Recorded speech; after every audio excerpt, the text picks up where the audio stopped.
ישראל, היי. היי. אתה רוצה להציג את עצמך? שמי ישראל שחם. ב-2006 התחלתי באקראי כחולה בסרטן הערמונית.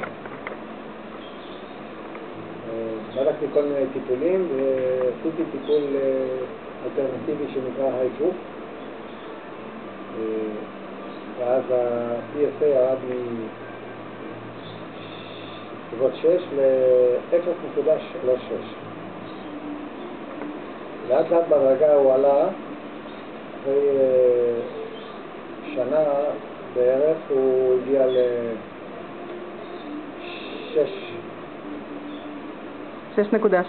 הוא הגיע ל-6.6.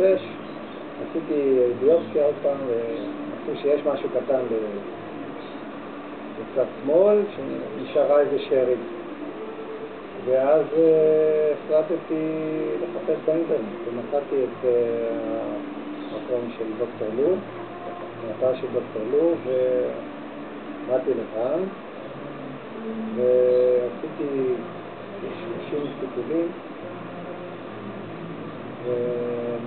וה-PSA ירד בהדרגה. אחרי שנה ו4 חודשים הוא ירד ל-0.001. אוקיי, והטיפול כלל תקפי תזונה דיקור?